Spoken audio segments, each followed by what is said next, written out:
Imagine you have a sudden urge to twitch or make a noise that you just can't control. This is known as a tic, and it is associated with Tourette syndrome. Tourette syndrome is a neurological condition where the neurotransmitters in your brain are rapidly firing. With Tourette syndrome, you have a drop in dopamine and serotonin. My first experience with Tourette syndrome happened when I was 7 years old. I was at home and my mother noticed that I was whipping my head back, almost like giving myself whiplash.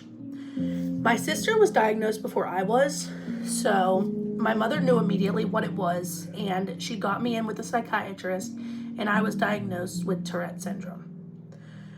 Going to school with Tourette syndrome was very hard because you are open to a lot of bullying, name calling, teasing, just everything that comes along with bullying I experienced. And at 7 years old, this is very hard to understand why you're being made fun of for something that you quite literally cannot control. Your body has control. You do not.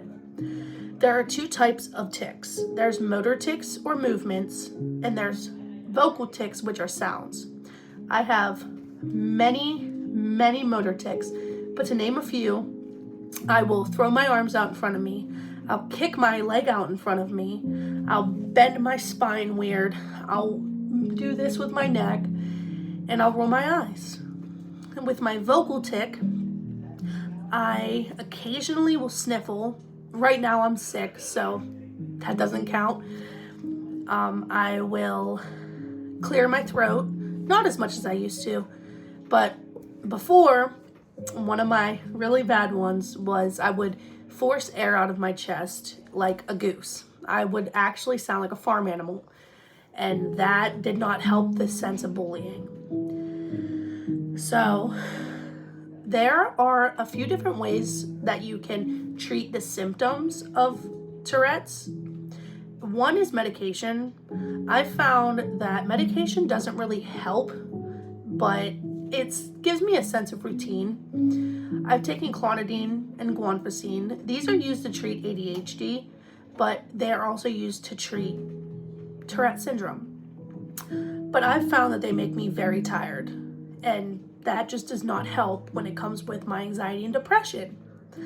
So with Tourette syndrome, it is very common for you to have comorbid symptoms, comorbid illnesses, which is in turn where you have OCD, ADHD, anxiety, depression, all while having Tourette's.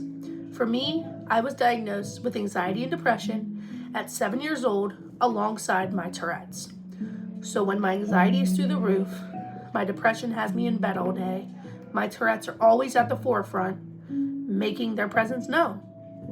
And this is just a vicious cycle. But when you have the support system that I had growing up with my parents, my siblings, basically normalizing my Tourette's because that's the normal for me. That's who they knew me as. So that kind of helped, but going back to school, you still had that bullying and stigmatism. So when I tell people about Tourette's or that I have Tourette's, they immediately think, oh, you have the fun tics.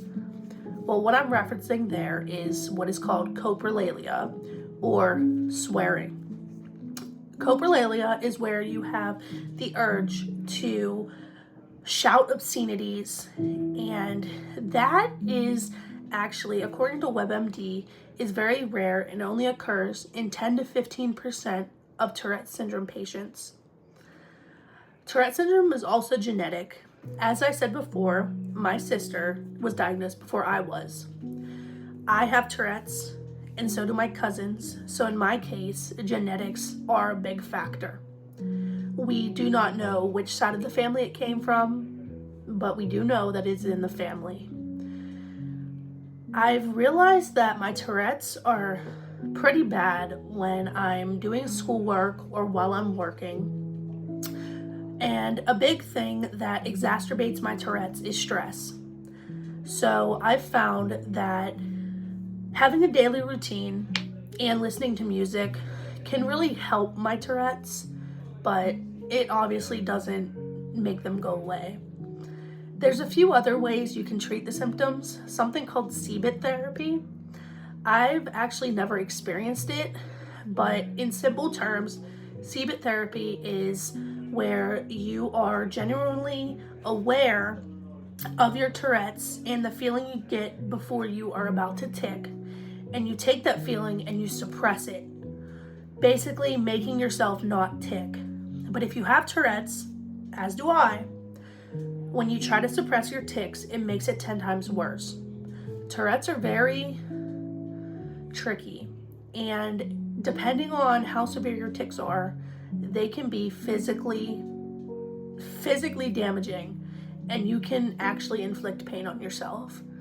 But all in all, they're very mentally, physically, and emotionally draining. But just know you're never alone, and you're not different, just unique.